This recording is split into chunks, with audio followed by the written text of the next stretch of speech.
Joins nos voix au large.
tu n'es pas capable de le voir, si tu n'es pas capable de le voir pendant tes temps de prière, si tu n'es pas capable de le voir pendant tes moments d'adoration personnelle, si tu n'es pas capable de voir l'agneau sur son trône dans toute sa gloire, pendant les moments d'adoration à l'église ensemble comme ça, si tu n'es pas capable de le voir à travers ton équipe publique, à travers la parole de Dieu, alors tu ne pourras pas mener cette marche jusqu'au bout.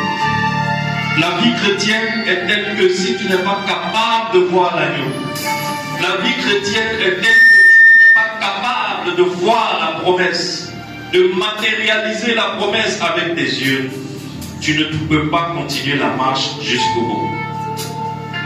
Alors, ce matin, nous voyons l'agneau sur son trône. Ce matin, nous avons pris la décision de nous lever et de retourner vers la maison du Père. Parce que nous savons que le Père nous attend pour nous accueillir les bras ouverts. Imagine le jour de ton arrivée au ciel pour le banquet de l'agneau. Imagine ce que tu ressentiras lorsque Dieu lui-même, à travers son Fils Jésus-Christ, va te serrer contre sa poitrine et va te dire bienvenue dans la maison de ton Père. Nous ne sommes pas en train de parler d'une réalité éthérisée, nous ne sommes pas en train de parler d'une réalité virtuelle. Nous sommes en train de parler d'une réalité qu'on peut toucher du doigt, une réalité concrète qui va arriver. La Bible dit en Apocalypse chapitre 21 verset 4, il essuiera toute larme de nos yeux. Et la mort ne sera plus, et les cris ne seront plus, et le deuil ne sera plus, et la maladie ne sera plus, et les aveugles verront, et les boiteux marcheront, et tout sera rétabli dans un monde qu'on peut voir, qu'on peut toucher. Ce n'est pas de la fiction. Christ est capable de nous ramener à la maison paternelle. Christ a posé l'acte qui permet de renverser la barrière qui nous sépare de la maison paternelle. Aujourd'hui, nous sommes dans la capacité de retourner vers notre Père. C'est pour cela que nous ne vivons plus pour nous, mais nous vivons pour lui. Parce qu'aujourd'hui, nous lui appartenons. Et toute notre vie, c'est pour lui rendre gloire. C'est pour le louer le long du jour. C'est pourquoi ce matin, nous sommes ici pour dire que nous voyons l'agneau, que nous voyons l'agneau, que nous le voyons dans sa gloire, et nous le voyons assis sur son trône, et sa gloire remplit le temple. Ô Fils de Dieu, crois au Seigneur Jésus-Christ, et tu seras sauvé, toi et ta famille. Alléluia. J'aimerais que tu élèves des acclamations pour le Seigneur Jésus-Christ, celui qui est capable. Celui qui est capable de te faire repartir à la maison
à ce jour de banquet, nous sommes en train de nous entraîner pour ce jour-là.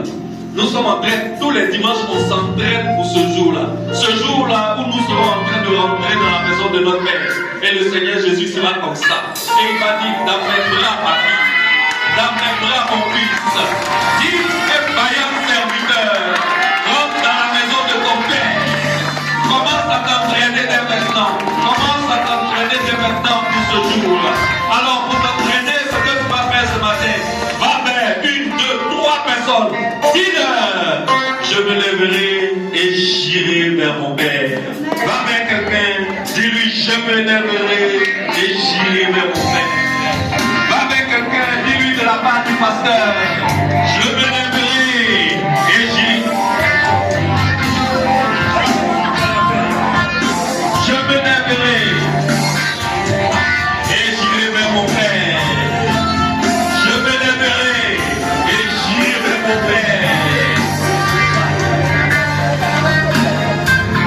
Je me lèverai et j'irai vers mon Père.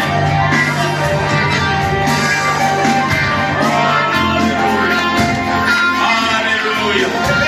Alléluia. Tu es un privilégié. Tu n'es pas n'importe qui. Tu es le Fils du Père Céleste. Tu es le Fils du Dieu très haut. Tu es le Fils du Dieu très haut. Il t'attend dans sa maison. Il t'attend dans sa maison. Alléluia.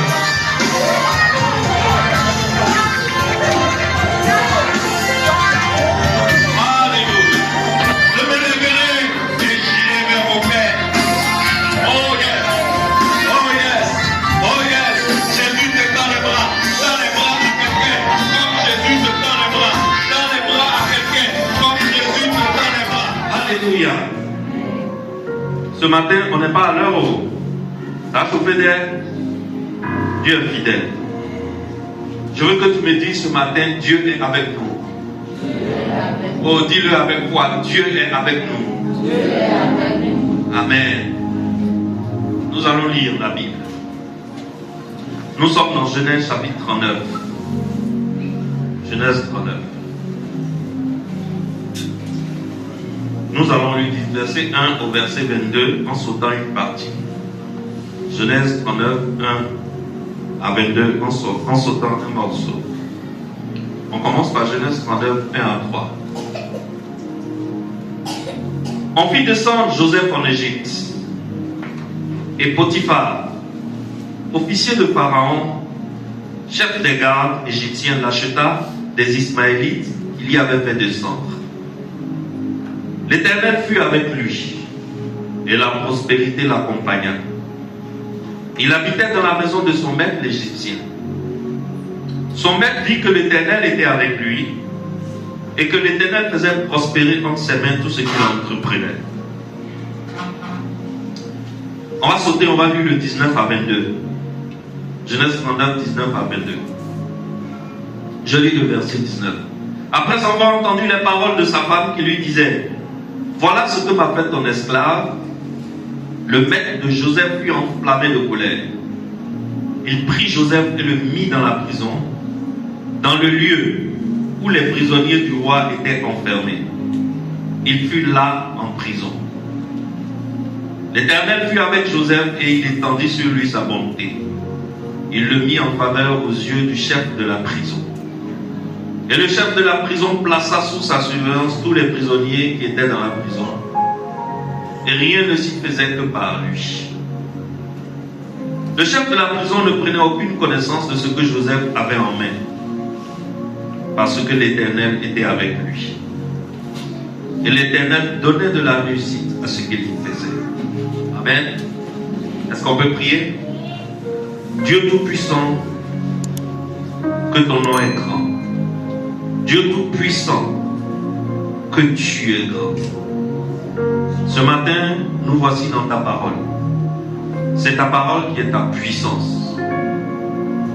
Alors, ce que je demande ce matin, c'est que ton Saint-Esprit vienne nous éclairer. Que le Saint-Esprit éclaire quelqu'un. Que le Saint-Esprit enseigne quelqu'un.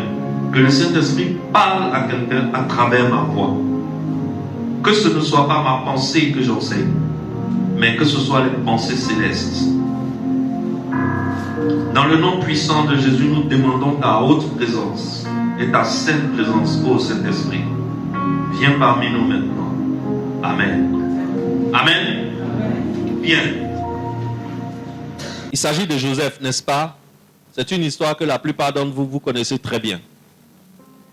Joseph, c'est le fils de Jacob. Jacob, c'est le petit-fils d'Abraham.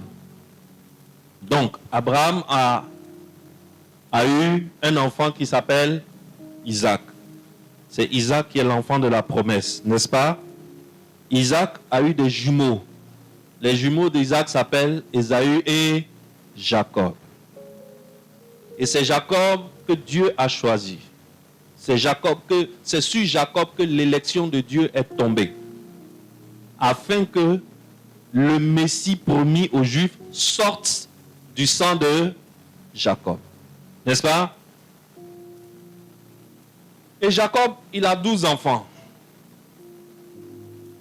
Jacob, son histoire, vous la connaissez. Il était fan d'un petit mousseau qui s'appelait Rachel, n'est-ce pas? Mais il a travaillé pendant 7 ans pour avoir le petit mousseau. Le jour où on devait lui donner la femme, le papa de fille là, il a attendu la nuit où Jacob ne voyait rien. En ce moment, il n'y avait pas courant. Donc, au moment où Jacob ne voyait rien, au lieu de mettre la petite sœur, parce qu'il sait que Jacob aime la petite sœur. Au lieu de mettre la petite sœur dans la chambre nuptiale, c'est la grande sœur Léa y met. Le matin, Jacob se rend compte qu'il a dormi avec la grande sœur au lieu de dormir avec sa dulcinée, sa préférée.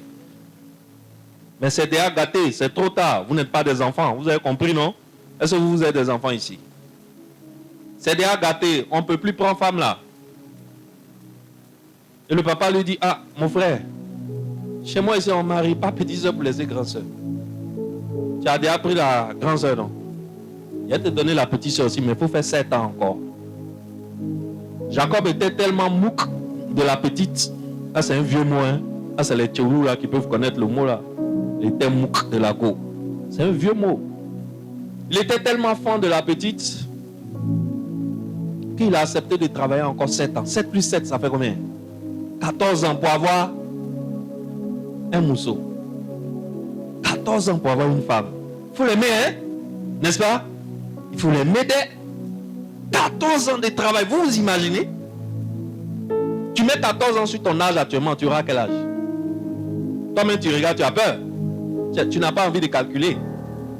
Le gars là barre à 14 ans pour avoir la femme que son cœur aime. Ils arrivent dans le couple, la femme que son cœur aime ne fait pas enfant. Mais celle que son cœur n'aime pas là, elle, on ne la touche pas. Dès que enfant sort. Dans lutter, prier, jeûner, offrande à gauche, à droite, tout ce qu'un homme fait pour supplier Dieu, un matin Dieu accède à ses désirs et il fait enfin un enfant dans le ventre de la femme qu'il aime. L'enfant s'appelle Joseph. Si tu es mal fan d'un mousseau, imagine combien tu seras doublement fan de l'enfant que la femme te fait. N'est-ce pas?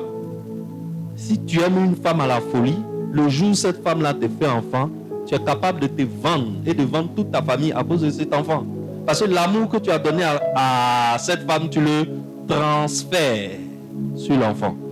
N'est-ce pas? Voilà comment Jacob aime Joseph.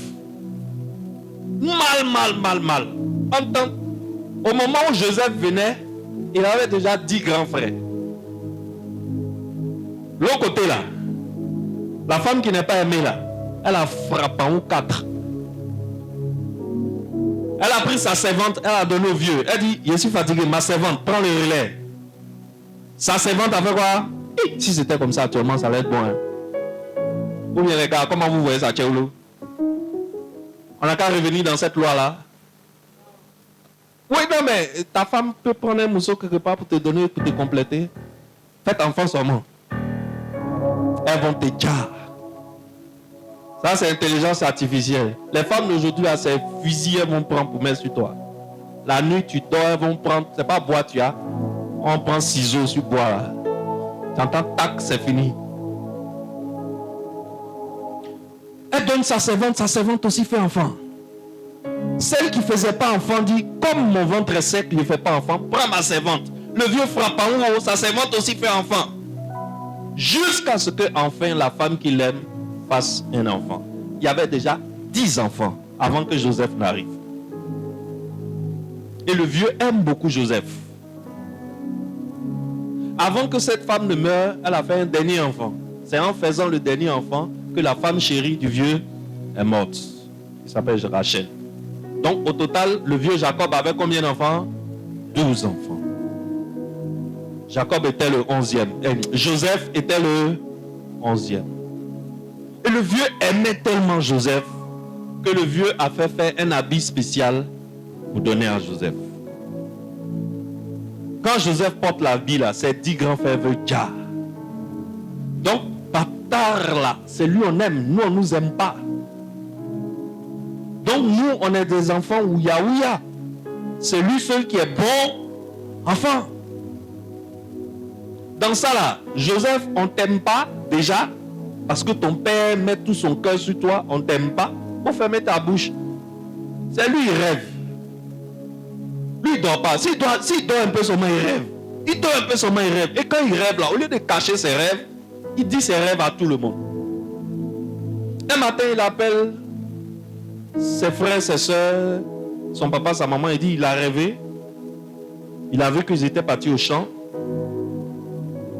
Et ils avaient récolté des gerbes de blé. Et lui, sa gerbe de blé est debout. Et puis il y a 11 gerbes de blé autour de sa gerbe qui se prosternent devant sa gerbe. Toi, on ne t'aime pas avant. Tu fais rêve comme ça là. Qu'est-ce que tu devais faire? Maintenant, tu es en train de nous dire quoi? Les 11 là, c'est qui? Nous, on est 12. Tu dis que toi, pour toi, debout, il y a 11 qui sont autour de pour toi qui sont prosternés. Donc, qui est prosterné, qui est debout? L'enfant là, tu ne vas pas vivre longtemps. Hein? Ses grands frères n'ont rien dit. Ça n'a pas duré, l'enfant là a dormi encore. Cette fois-ci, il a dormi à midi. Il y a des sommeils de midi où il y a rêve dedans. Il se réveille, il réunit papa, maman, ses frères, il leur dit, j'ai rêvé. Le soleil, la lune, plus 11 étoiles se sont prosternés devant moi. Ah! Petit. Son papa prend la parole, son papa dit, fils, fais doucement. Parce que quand il dit le soleil, la lune, plus 11 étoiles, ça veut dire que moi, ton papa, ta maman, et tous tes frères vont se prosterner devant toi seul. Petit, va doucement. La vie là, c'est doucement, doucement. Joseph, lui, il a déjà rêvé, lui, il a déjà dit. Le cœur de ses frères gâté. Je reprends l'histoire au début pour ceux qui ne la connaissent pas. Parce que souvent à l'église, on suppose que tout le monde connaît. Mais en réalité, ceux qui connaissent ne sont pas beaucoup. Donc je prends mon temps pour reprendre l'histoire au début. Si je dois prêcher ce message en 2 dimanches, on va le prêcher en 2 dimanches. C'est notre église, il n'y a personne qui nous court après. Amen. Les frères de Joseph sont fâchés. Et puis ils ont pris les moutons, le troupeau de leur papa, ils sont allés loin de la maison. Pour que les moutons puissent gagner à manger et à boire. On est au Moyen-Orient. Pour avoir nourriture et de l'eau, c'est difficile. Là-bas, là, il ne pleut pas beaucoup. Le climat est sec. Donc, tu dois te déplacer loin pour avoir herbe et puis puits. Donc, ils sont partis avec les moutons pour les nourrir. Donc, il y a plusieurs jours qu'ils sont partis. Le papa veut s'assurer que tout va bien. Que les 10 grands frères qui sont là-bas se portent bien et que le troupeau se porte bien. Alors, le papa va commettre l'erreur fatale. Il appelle Joseph, celui que tout le monde, son cœur est chaud contre lui. Et puis il lui dit, fils, viens, va voir si tes grands frères et le troupeau se portent bien. voici manger, prends manger, va leur donner. Joseph, il arrive vers là où ses grands frères sont. Quand ses grands frères le voient venir de loin, imagine le discours entre eux. Imagine la causerie. C'est pas chien là qui vient là-bas. C'est pas lui devant qui l'homme se procède là qui arrive là-bas. Bâtard là. Là-bas là, il y a papa et puis maman et puis il parle non. Ici là, il n'y a pas papa et maman. Oui, c'est lui et puis nous on s'est prosterné devant nous là. Il va nous dire aujourd'hui là. L'enfant est seul. Contre 10 solides gaillards.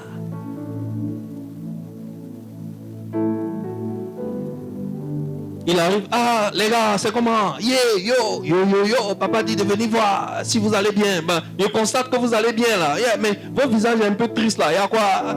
Comme d'habitude, comme à la maison là, il croit que son papa est là pour le protéger. Il y a un qui l'a fauché en même temps. Tu vois comment on fauche vers Adjamé Roxy là, non? Bâtard là! Tout ce que tu disais là-bas là, faut dire encore. Non, on n'a qu'à faire quoi? Non, on n'a qu'à se prosterner devant un minable comme toi là. T'attends wa dans le jour là. Chien là. Son wash. Taper sur son pouce là-bas, c'était là-bas. Ben, on n'a qu'à déjà ça en même temps pour parler là-bas. Et il voulait le tuer.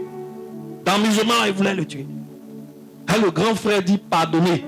Si vous le tuez, notre papa va mourir. Au lieu de le tuer,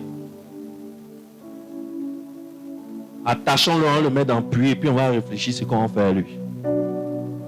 Donc rapidement, le sourire de Joseph a disparu. Là, il a main collard. Tout ici, là, c'est sang.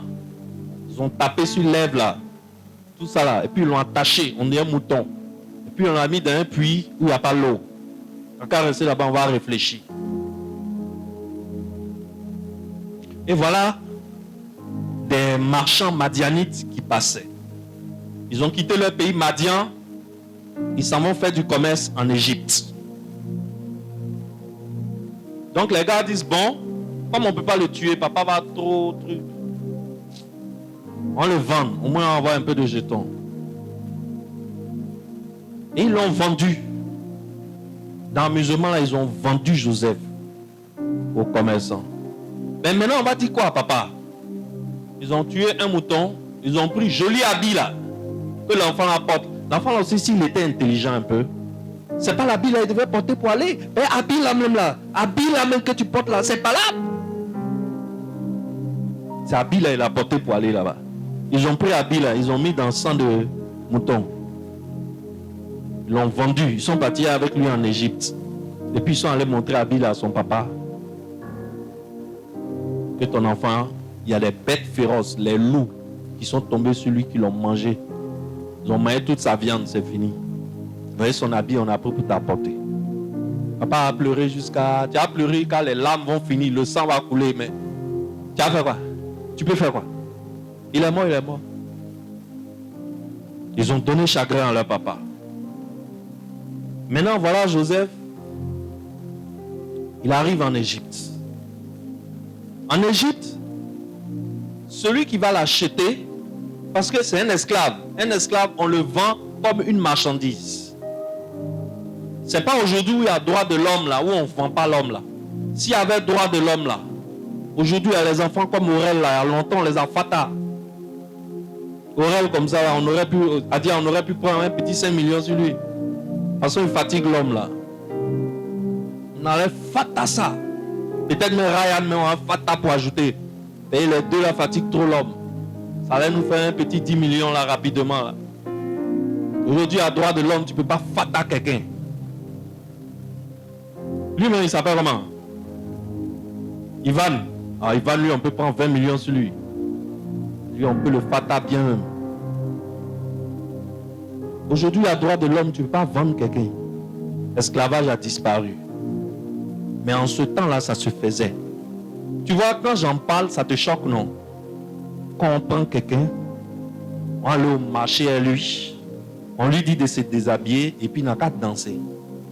Pour que un autre quelqu'un n'a qu'à le regarder pour voir s'il est joli, s'il est costaud, et puis il va le faire quoi? Il va l'acheter pour aller à la maison. Comme mouton quoi? Comme bœuf, comme quand on a funérailles, on s'en a acheté bœuf là. Joseph, il arrive en Égypte, celui qui l'achète, c'est le chef des gardes de Pharaon. C'est-à-dire les militaires qui gardent le roi d'Égypte, leur chef. Et Joseph est esclave. Quand on dit esclave là, c'est pas servante. Hein. C'est pas servante, c'est pas boy. Parce qu'aujourd'hui, si tu as un peu d'argent, tu peux prendre une servante pour t'aider à la maison. À la fin du mois, tu lui donnes combien? 50 000, 40 000. Tu peux prendre un boy pour faire ta cuisine. À la fin du mois, tu lui donnes 120 000. Quand tu as un peu d'argent. Mais ça, là, il y a respect dedans. Quand on dit esclave, là, il n'y a pas respect dedans. Parce que esclave, là, le gars, il travaille sans salaire. Il est taillable et corvéable à souhait. C'est-à-dire, c'est n'importe quoi que son maître veut, son maître a le droit de lui demander, il doit faire. Si son maître veut, son maître peut lui permettre de s'habiller proprement. Si son maître veut, il peut juste porter un chocoto ou bien tchakoto et puis il se promène dans la ville avec tchakoto. Si son maître veut. Quand on dit quelqu'un en esclavage, là, pour que tu comprennes, là, par exemple, quand un maître a une femme en esclavage, et puis la femme là, elle est, tout est bon à manger sur elle, il la drague pas. On ne drague pas esclave. Maman, viens par là, viens. Va te laver, tu vas te coucher là, j'arrive. Si tu as dit non, ta vie peut s'arrêter là. Soit il t'exécute, puis ça ne va pas quelque part. Soit il te prend, il te revend au marché. Où on va te vendre là, tu ne sais pas si là-bas est mieux. Il use et il abuse de toi comme il veut. Et en ce moment-là, les esclaves là, elles faisaient les enfants là beaucoup. Pourquoi? Parce que quand une esclave fait enfant, l'enfant aussi devient quoi? Esclave. Donc tu as eu un esclave, à la fin tu peux avoir 16 esclaves. À cause d'une seule. Garçons aussi sont esclaves là. Si sa maîtresse trouve que il est bien costaud, il sent bon là, ses habits sont un peu propres là, elle ne lui demande pas son avis. Elle dit, tonton, passe ici. Attends-moi dans la chambre là. Si elle veut, elle appelle ses copines. Elle dit, j'ai un esclave que j'ai acheté là. Il n'est pas mal, hein. Venez goûter. Et puis elle te donne à ses copines. Hé, faut ouvrir la bouche, tu vas voir. Est-ce que vous avez regardé le film Spartacus? Vous avez regardé Spartacus? Vous avez vu ce qu'on faisait des esclaves? Gladiateurs, dans le film de Gladiateur. Quand tu finis de regarder ce film-là, quand on dit le mot esclave, là, tu comprends. Et c'est comme ça que Joseph était dans la maison de Potiphar. Mais grâce à Dieu, Potiphar n'a pas laissé Joseph sale.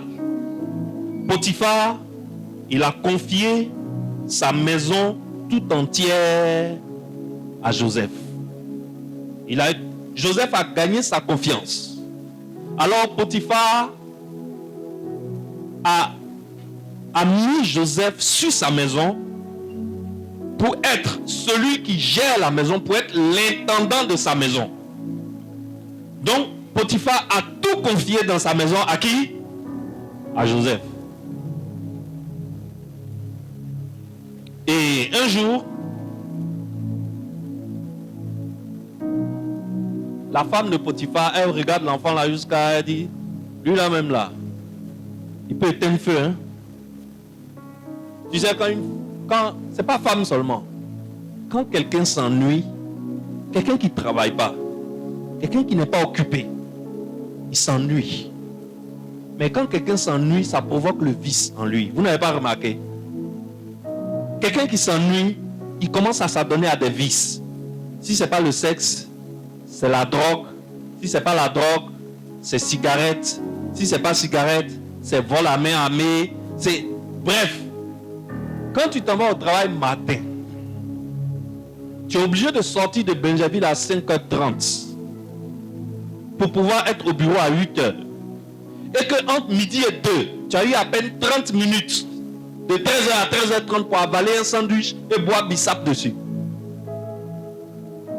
Pour que tu rentres à la maison le soir, il est 21h. Tu arrives à la maison, tu n'as même pas la force de te laver. Tu te coules sur ton lit. Tu te dis, il va me reposer un peu.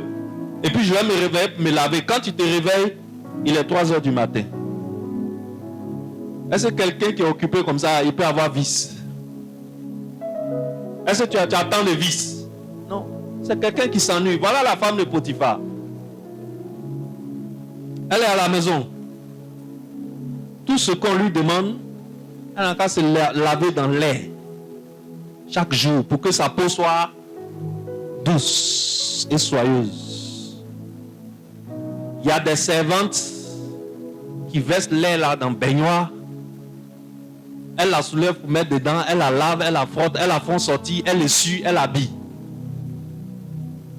Elle n'a qu'à frotter pommade pour que sa peau soit bien douce. Elle n'a qu'à mettre bon parfum et s'habiller sexy pour que quand son mari Potiphar rentre le soir, il soit dans la joie. C'est tout ce qu'on lui demande. Parce que même pour gouverner la maison, là, on a embauché quelqu'un pour ça. C'est Joseph qui gouverne la maison. C'est-à-dire c'est lui qui s'assure qu'on achète le riz, les ignables, la viande, le poisson. C'est lui qui s'assure que le cuisinier fasse les plats que le maître a demandé. C'est lui qui s'assure que les filles trouvent le lait pour que madame puisse se laver. C'est lui qui gère tout, c'est l'intendant général. Donc la femme l'a fait quoi à la maison? Elle fait rien. Alors elle s'ennuie. Elle s'ennuie, alors le vice naît. Le vice naît, ça tombe sur qui? Ça tombe sur notre gars Joseph. Monsieur s'en va au travail, elle est à la maison, hein, monsieur, avec Joseph. Elle dit, elle veut l'enfant là. Mais il y a une phrase qui est très importante dans ce que nous avons lu. La phrase dit, l'Éternel fut avec lui, c'est-à-dire Genèse 39, verset 2. L'Éternel fut avec lui et la prospérité l'accompagna. Si l'Éternel est avec quelqu'un, le Dieu que nous connaissons là, s'il est avec quelqu'un, est-ce que normalement cette personne-là doit être esclave encore?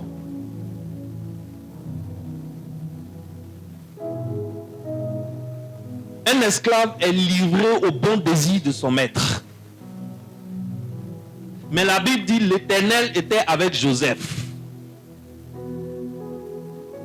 Mais l'Éternel est avec Joseph, mais Joseph est esclave.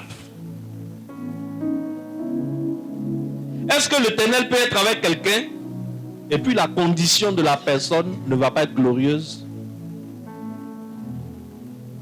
Est-ce que Dieu peut être avec toi? Malgré ça, tu n'es pas le premier, mais tu es le dernier. Est-ce que Dieu peut être avec quelqu'un et puis la personne n'est pas à la tête mais à la queue? Est-ce que Dieu peut être avec toi et malgré ça, ta situation va de mal en pire?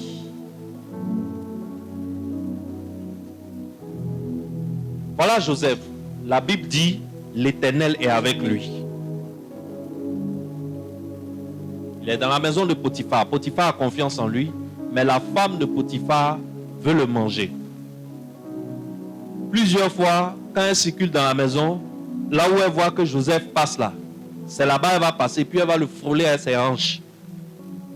Vous savez, quand femme veut te séduire là, quand elle veut te provoquer là, elle va le frôler à ses hanches pour qu'il sente la rondeur. De toutes les façons, elle se lave dans l'air. Sa peau est douce, elle sent bon et elle s'habille sexy. Des fois, elle va coincer l'enfant là dans la cuisine là-bas. Ah, le prendre là-bas, petit, j'ai dit je te veux, tu dis quoi? Ils sont dans ça, Joseph fait quoi? Joseph dribble. Il dribble parce que Joseph sait que son maître l'a institué sur tout dans la maison, sauf sa femme. N'est-ce pas? On t'a tout confié, mais on t'a pas confié madame. Un jour, n'en pouvant plus, elle saute sur l'enfant. Elle dit aujourd'hui là, c'est aujourd'hui. Ça passe ou ça casse. L'enfant a fait comme ça. Habit qui était sur lui là, c'est resté dans la main de la dame. Il a laissé Habit là dans sa main, puis il a sauté par la fenêtre. Puis il est parti. Père, le jour là, elle était vraiment décidée. Elle est frustrée. Comment un esclave, c'est pas bon l'homme, c'est esclave. On l'a acheté au marché. Moi, sa maîtresse, je lui demande quelque chose. Et puis, bâtard là, il croit que la vie est facile. Il lui montrer qu'il est esclave. Elle appelle son mari. Chérie, ton esclave là, que tu as laissé à la maison ici là, il voulait finir un mois aujourd'hui. Voici son habit. J'ai lutté. Son habit est resté dans mes mains. Je voulais le retenir, il a fui. Potiphar va dire quoi? La Bible dit sa colère s'enflamma contre Joseph. Joseph se retrouve où? Il se retrouve en prison. Joseph est en prison. Est-ce que Joseph a commis un meurtre? Est-ce que Joseph a commis la faute dont on l'accuse? Joseph est en prison face à une fausse accusation, face à une injustice. Il est innocent. Il n'est pas coupable, mais il reçoit la punition réservée à un coupable. Et voilà Joseph qui perd sa position d'esclave privilégié et qui devient prisonnier. Joseph même est victime de 2 injustices, pas une seule. D'abord, comment il s'est retrouvé en Égypte? À cause d'une injustice. L'homme là, la Bible dit, l'Éternel est avec Joseph. Je ne sais pas si tu me suis bien. Joseph n'est pas n'importe qui. Dieu, la Bible nous dit que Dieu est avec Joseph. Mais regarde sa vie. D'abord, ses frères le vendent. Il part pour devenir esclave. Un homme libre qui devient esclave. Tu penses que c'est facile pour lui? C'est comme un riche qui devient pauvre. Mon frère, il peut se suicider. Un homme libre qui devient esclave, c'est insupportable. Tu étais habitué à aller où tu veux, à quelle heure que tu veux, à faire les choses que tu veux. Désormais, tu as un maître qui te commande. Il dit, il faut te réveiller à 4 heures du matin. Il faut balayer toute la cour. Il faut nettoyer tous les carreaux. Il faut que les marbres soient luisants, etc., etc. La nuit, tu es en train de dormir, il est 23 heures, il t'appelle. Hé, Joseph, il y a besoin de toi. Lève-toi, va régler tel problème pour moi. Et puis lui, il s'en dormit avec sa femme. C'est ça la vie d'un esclave. Voici Joseph, d'enfant chéri, de chouchou de son papa. Il devient quoi? Esclave. Il se dit que bon, je suis en Égypte, je ne connais personne, je n'ai pas d'amis, je n'ai pas de parents, je n'ai pas de relations, mais Dieu est avec moi. Et la Bible dit, Dieu est avec Joseph. Mais il quitte une position d'enfant chéri pour devenir un esclave. Dans esclave là, il se gère avec esclave là. Un peu, Dieu est en train de le bénir. Même dans esclave là, on commence à lui faire confiance. De esclave, il passe à prisonnier. Mais quand tu lis la Bible, en Genèse chapitre 39, le verset 2, c'est-à-dire au commencement de toute cette histoire, la Bible dit, et l'Éternel fut avec Joseph. Ah! Donc, l'Éternel peut être avec quelqu'un. Et puis la personne, il ne fait qu'aller en bas, en bas, en bas, en bas. Il ne monte pas. Il ne change pas de statut. Joseph, je suis sûr que dans ses pensées, il s'imaginait qu'il est esclave, mais demain, en travaillant bien, Potiphar peut le libérer. Potiphar peut l'affranchir pour qu'il ne soit plus esclave. Alors, quand dans notre parcours, à un moment, nous allons de problème en problème, on est dans un problème, et au moment où on croit fort à un secours céleste, que Dieu va intervenir dans notre affaire, c'est là même qu'un autre problème, encore pire, encore plus compliqué, nous tombe dessus. Quand on va un peu trop de poisse en poisse, on prie, mais ça ne s'arrange pas. Au contraire, ça devient pire. Qu'est-ce qu'on se dit? Qu'est-ce qu'on se dit d'habitude? On se dit que Dieu nous a abandonnés. Et souvent même on va plus loin. On rentre dans la culpabilisation. On commence à se poser la question, j'ai dû faire un péché caché et Dieu est en train de me punir. C'est pour cela que je vais de poisse en poisse. Sinon, ce n'est pas normal que moi, Dieu est avec moi. Si Dieu était avec moi, je ne peux pas quitter une position d'enfant chéri pour devenir esclave, quitter une position d'esclave pour devenir prisonnier. Ce n'est pas possible. C'est que Dieu m'a quitté. Or, la Bible dit l'Éternel fut avec lui. L'Éternel fut avec lui. Regarde le temps qui est utilisé. Le passé simple, ça veut dire, ce n'est pas maintenant qu'il est dans le problème que l'Éternel est avec lui. Ça veut dire que l'Éternel était avec lui quand? Depuis le commencement. Ça veut dire que l'Éternel était avec lui quand ses propres frères de même sang ont décidé de le fatar. L'Éternel était quand même avec lui. Mais on l'a vendu comme esclave. On l'a quémé comme esclave. L'Éternel est toujours avec lui. Quand il arrive chez Potiphar, Genèse 39, quand il arrive chez Potiphar, la Bible dit, et l'Éternel était avec Joseph, et l'Éternel le faisait prospérer. L'homme que l'Éternel a fait prospérer là, de esclave, il se retrouve à prisonnier.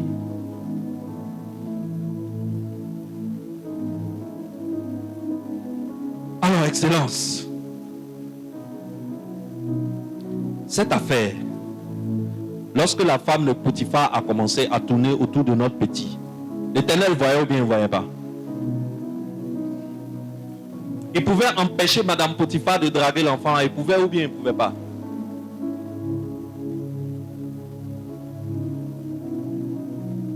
Il a laissé la femme dérouler son projet.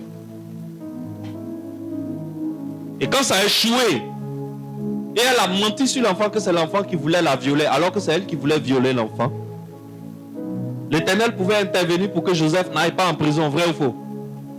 Est-ce que l'Éternel est intervenu?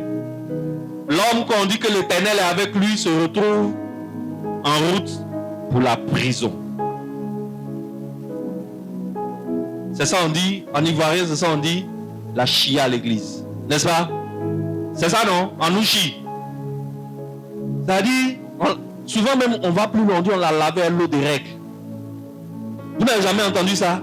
Vous n'avez jamais entendu ça? Ça c'est encore choquant. Nous on a grandi à Tekoubé. On a grandi à Tekoubé, donc c'est-à-dire il y a des poisses là. Quand ça t'arrive là, on dit on a pris l'eau des règles des femmes pour te laver. C'est grave hein? Bon, revenons un peu sur l'histoire. La maison de Potiphar là même, la prison où Joseph est enfermé là, ça se trouve où? Laisse-moi lire pour toi. C'est en Égypte. On sait que c'est en Égypte. Mais où en Égypte? Je reviens pour toi. Je reviens en arrière pour toi.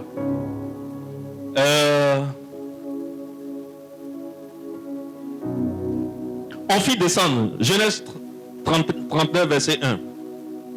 Suis-moi bien. Hein? On fit descendre Joseph en Égypte.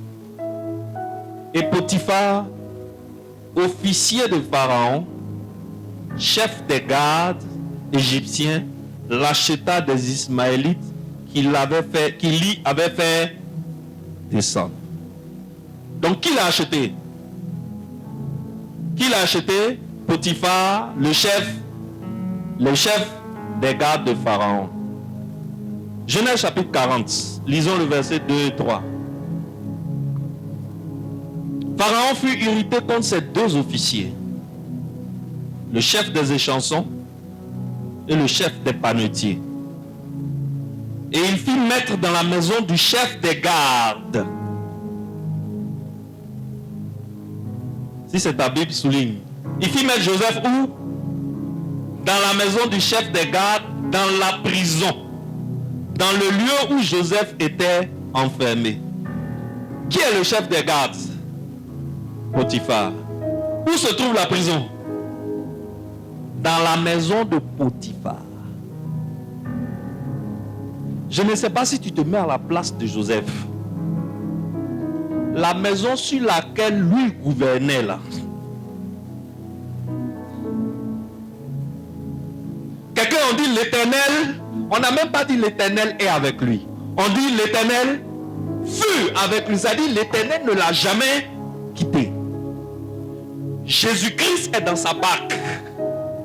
Jésus-Christ n'est jamais sorti de sa barque. Il est avec Dieu. La maison où il travaillait, où il était esclave, gouverneur sur la maison, il se retrouve prisonnier dans la prison qui se trouve dans cette maison. Waouh! C'est incroyable, non? Regarde la suite de l'histoire. Deux nouveaux prisonniers arrivent dans la prison.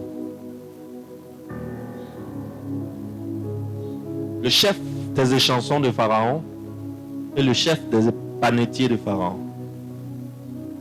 Un échanson, c'est quoi? C'est qui? Il fait quoi? C'est celui qui sert le vin au roi. Donc, de tous ceux qui servent le vin au roi, là, lui, il est leur officier supérieur. Un panetier, c'est qui? C'est celui qui gère tout ce qui est pain, gâteau, pâtisserie, chic là. Le chef des panetiers aussi a offensé Pharaon. Donc, Pharaon prend les deux. Et la Bible dit que les deux sont enfermés où? Dans la maison du chef des gardes, la prison où se trouvait Joseph. Les deux prisonniers arrivent. La Bible dit que le chef de la prison, Joseph avait réussi à gagner la confiance du chef de la prison. Et le chef de la prison avait confié la gestion de la prison à Joseph. En fait, je veux que tu me suives bien et que je veux que tu tires la conclusion avant que je te la montre. La conclusion que je veux que tu tires, c'est quoi? Qu'est-ce qui montre que Dieu est avec quelqu'un?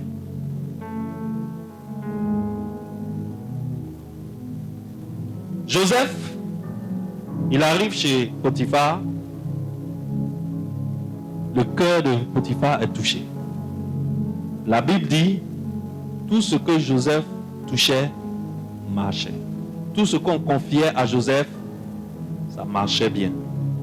Potiphar ayant vu cela, il a confié toute sa maison à Joseph.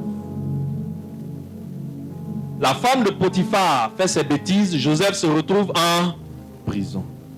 Arrivé en prison, le chef de la prison confie toute sa prison à Joseph.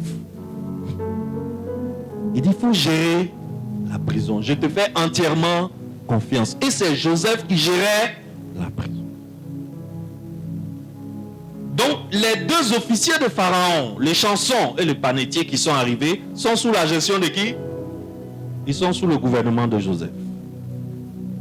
La Bible dit que le chef de la prison ne demandait même plus des comptes. Tellement Joseph gérait bien la prison. La question que je veux te poser, qu'est-ce qui montre que Dieu est avec quelqu'un? Est-ce que quand Dieu est avec toi, tu ne peux pas aller en prison? Est-ce que quand Dieu est avec toi, tu ne peux pas perdre ton travail? Est-ce que si tu as perdu ton travail, ça veut dire que Dieu t'a abandonné? Non, je ne sais pas. Répondez-moi bien. Est-ce que si tu as perdu ton travail, ça veut dire que Dieu t'a abandonné? Parce qu'on est en train d'étudier l'exemple de Joseph. Je ne veux pas mettre de mots dans votre bouche. Je vous raconte l'histoire pour que vous-même vous voyez ce que la Bible nous enseigne. Parce que le message que nous enseignons aux gens dehors là, il faut faire attention à ce qu'on dit aux gens quand on veut aller les évangéliser. Parce que si tu dis à quelqu'un, viens à Jésus, si tu viens à Jésus, si tu n'enfantes pas, tu vas enfanter. Quand le gars, lui, va venir, il attend quoi? Il attend enfantement. Mais c'est où dans l'évangile, Jésus a dit, si tu viens à moi, tu vas enfanter. Cherche bien. Dis-moi où est le passage biblique où Jésus a dit, si tu viens à moi, tu vas enfanter. C'est où Jésus a dit que si tu viens à moi, si tu n'as pas de travail, je vais te donner un travail. Il a dit ça où?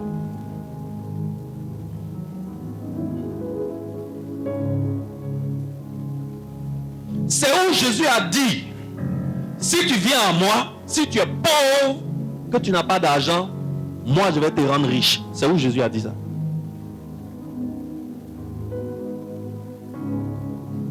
Je vais te donner un deuxième exemple, et puis tu vas comprendre. Un jour, Jacob, le papa de Joseph, quand il était jeune, il a piqué l'héritage de son frère jumeau, et puis il partait vers son oncle qui habite la ville de Padan-Aram. N'est-ce pas? En partant à Padan-Aram, il dort quelque part la nuit. Dans son rêve, il voit des anges qui montent et qui descendent.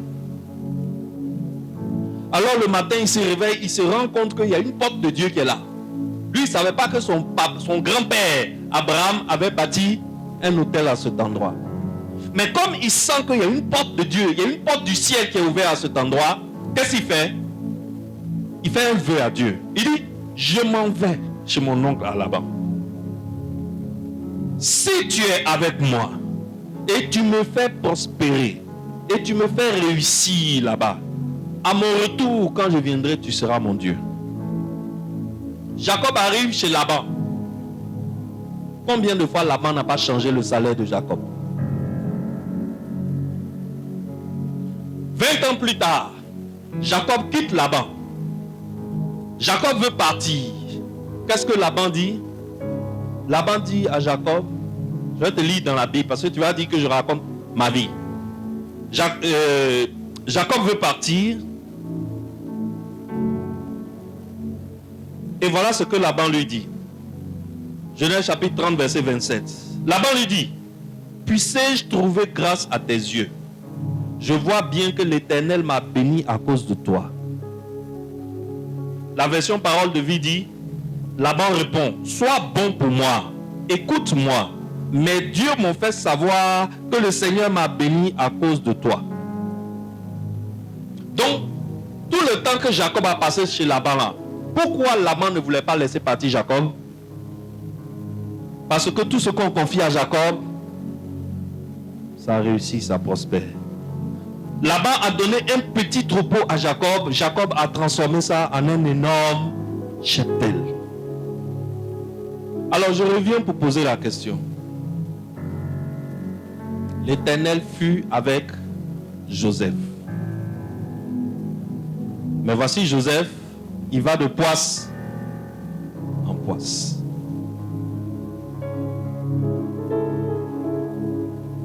Qu'est-ce qui montre que l'Éternel est avec Joseph? La Bible répond à cela en disant, Joseph était en faveur. Joseph était en faveur. Lisons ensemble. Lisons ensemble. L'Éternel, Genèse chapitre 9, verset 21 à 23. L'Éternel fut avec Joseph et il étendit sur lui sa bonté. Il le mit en faveur aux yeux du chef de la prison. Et le chef de la prison plaça sous sa surveillance tous les prisonniers qui étaient dans la prison. Le chef de la prison ne prenait aucune connaissance de ce que Joseph avait en main parce que l'Éternel était avec lui. Et l'Éternel donnait de la réussite à ce qu'il faisait. Donc, quel est l'indicateur qui montre que Dieu est avec quelqu'un? Dieu le met en faveur. L'Éternel donnait de la réussite à ce qu'il faisait. Joseph est en prison, mais arrivé en prison, tout ce qu'il faisait réussissait. Joseph est chez Potiphar, mais malgré qu'il est esclave chez Potiphar, tout ce qu'il faisait réussissait. Jacob, il est chez Laban. Laban est le plus malhonnête patron au monde, mais tout ce que Jacob faisait réussissait et marchait. Alors, quand Dieu est avec toi, ce qui se passe dans ta vie, c'est que tu es en faveur dans tout ce que tu fais. Mais ça ne veut pas dire que tu vas changer brutalement de statut social. Est-ce que Joseph a changé de statut social dans cette affaire? Alors quand tu t'en vas évangéliser quelqu'un, puis tu lui dis, ça ne va pas dans ta vie, viens donner ta vie à Jésus. Jésus va faire marcher tes affaires. Est-ce que c'est le message de l'évangile? Est-ce que c'est ce que l'évangile enseigne? Qu'est-ce que l'évangile nous promet? Qu'est-ce que l'évangile nous promet? L'évangile nous promet le salut de l'âme. Mais l'évangile, c'est que nous sommes encore sur terre. Donc nous allons passer par des eaux. Alors il nous promet que quand tu seras dans les eaux, je serai avec toi, tu ne seras pas submergé. Mais Dieu n'a jamais dit qu'il va attraper les eaux à cause de toi. Est-ce que quelqu'un me suit? Il dit, quand tu seras dans le feu, je serai avec toi et le feu ne te consumera pas. C'est ce que l'évangile dit. Mais l'évangile n'a pas dit que je vais éteindre le feu à cause de toi. Ça veut dire que tu peux être avec Dieu. Dieu peut être avec toi. Tout va bien, mais le feu peut venir. La promesse qui te fait tenir, c'est qu'il sera avec toi dans le feu. Ce qui fait que tu tiens, c'est que je ne laisserai pas les autres submerger. Il dit, je donnerai l'Éthiopie pour ta vie.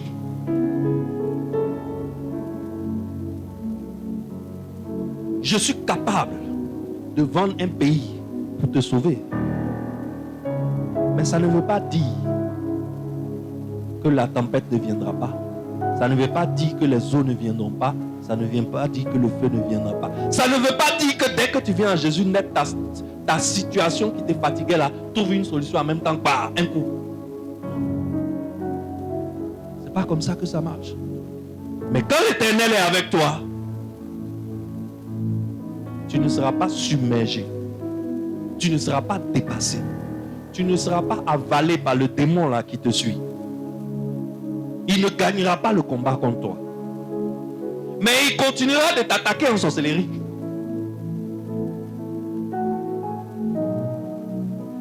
Bien sûr. Est-ce que quelqu'un me suit bien? Est-ce que quelqu'un me suit bien? Alors, qu'est-ce qui montre que l'Éternel est avec toi? Qu'est-ce qui montre que l'Éternel est avec quelqu'un? L'Éternel peut être avec toi et puis tu vas de poisse en poisse. Si tu t'en vas évangéliser un nouveau chrétien, que tu lui dis, viens à Jésus. Quand tu seras avec Jésus, il n'y aura plus de poisse dans ta vie.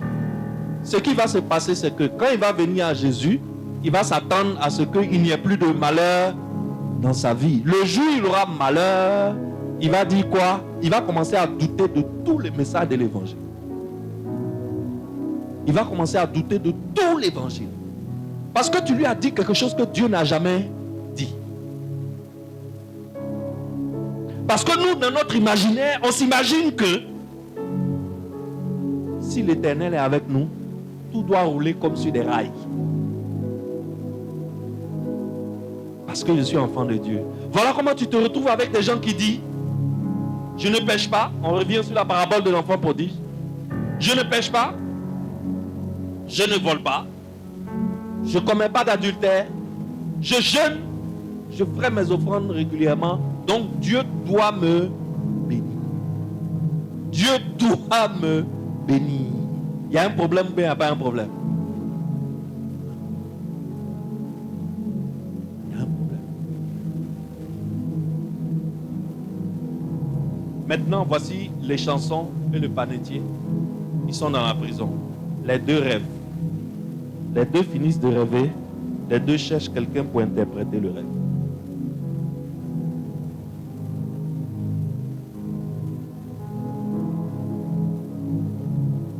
Joseph leur dit, pourquoi vous êtes si tristes ce matin? Ils disent, nous avons eu un rêve. Le rêve nous perturbe tellement, mais il n'y a personne pour nous expliquer le rêve. Joseph leur dit, c'est Dieu qui interprète les rêves. Mais, racontez-moi. Je ne sais pas si tu vois la profondeur de ce que Joseph dit. Qui interprète les rêves? Mais, ça veut dire quoi? L'Éternel est avec moi. Si tu me racontes tes rêves, c'est comme si tu lui as raconté. Il va me donner sa capacité d'interpréter et je vais t'aider. Alors, chacun raconte son rêve. Les chansons disent, je me suis retrouvé devant un pied de vigne qui avait 3 branches. J'ai pris les raisins qui ont poussé sur les 3 branches, j'ai pressé, j'ai mis dans une coupe et j'ai tendu. Quand j'ai tendu, j'ai vu que c'est Pharaon qui a pris. Le panetier dit, je me suis retrouvé avec 3 corbeilles sur la tête, où j'avais les gâteaux et les pains de Pharaon. Mais la corbeille qui était le plus élevée, ce sont les oiseaux qui sont venus manger le pain. Joseph dit, bon, tonton les chansons. Dans 3 jours, Pharaon va donner une grande fête où il va t'élever devant tout le monde. Et tu seras rétabli dans ton travail. Tu vas retrouver ton poste. Dans ton panetier, dans 3 jours, Pharaon va donner une grande fête où il va t'élever devant tout le monde. Mais tu seras pendu. Tu seras pendu à une hauteur que tu n'as jamais voulu. Et les oiseaux vont manger ton corps. 3 jours plus tard, c'était l'anniversaire de Pharaon. Alors Pharaon donne une grande fête où il rassemble tous ses dignitaires. Il fait appeler les chansons et le panetier. Il rétablit le panetier dans son travail.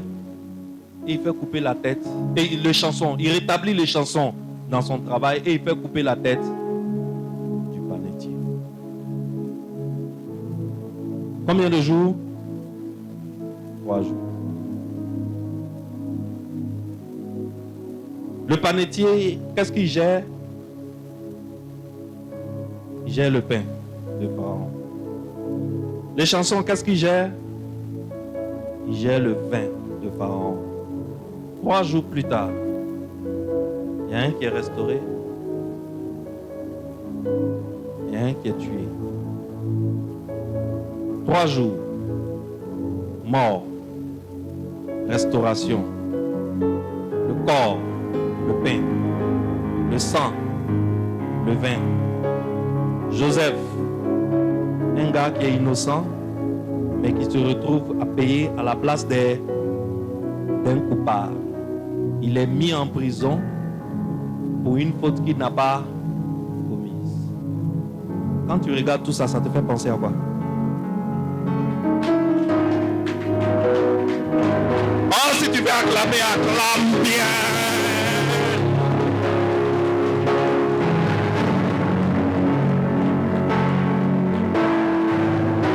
3 jours plus tard, il est ressuscité. Il est rétabli. Et son sang est devenu le symbole d'une alliance éternelle. C'est-à-dire qu'on est en Égypte. Mais l'objectif de Dieu, c'est de montrer des éléments dans le récit que quand un juif lit l'histoire, qu'il retrouve qui? Le Messie. Qu'il retrouve le Messie. C'est-à-dire, on est en Égypte. Je n'ai même pas idée de on est à combien d'années du sacrifice parfait de la croix. Mais Dieu projette déjà la croix. Dieu projette la croix. Dans la prison où se trouve Joseph. Alors, à ton avis, qui a fait venir Joseph en prison?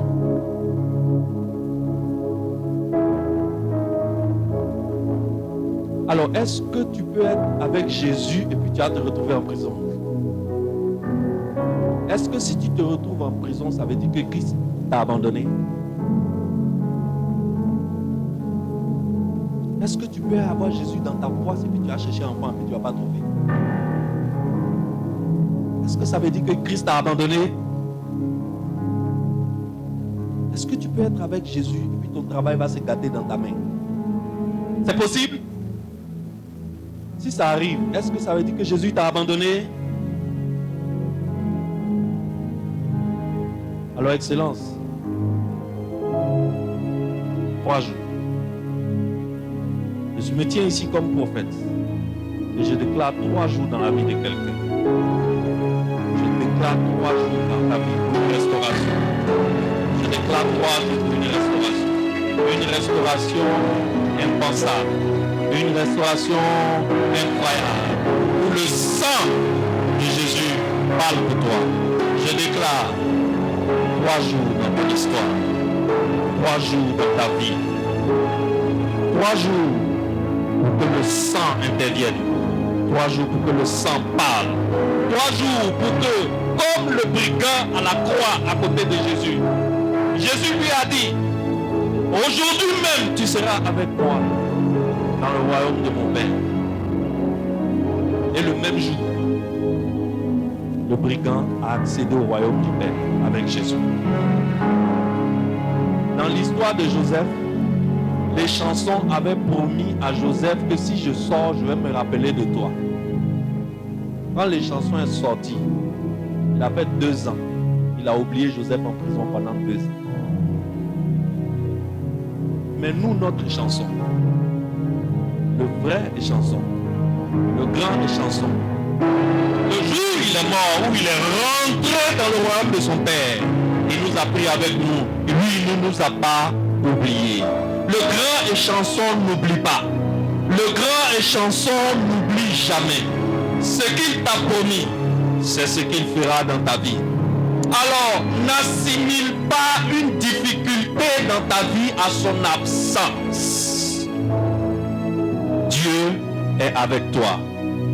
L'Éternel était avec Joseph. L'Éternel est avec moi. L'Éternel est avec nous. Dieu est avec nous. Parce que Jésus-Christ est mort à la croix. 3 jours plus tard, il est ressuscité.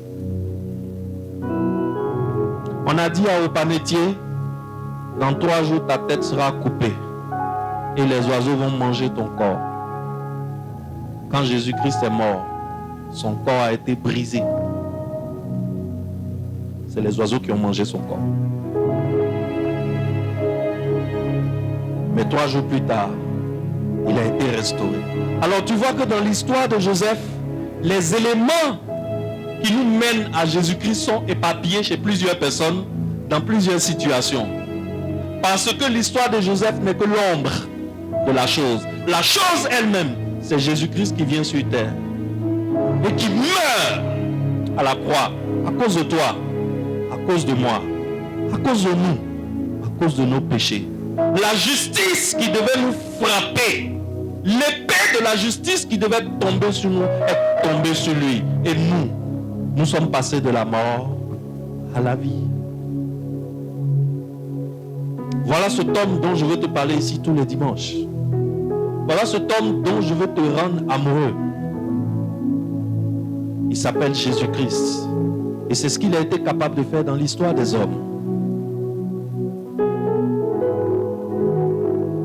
Alors ce matin, j'aimerais que tu te lèves et que nous lui donnions une adoration, que nous lui donnions une louange, que nous lui disons que nous le voyons.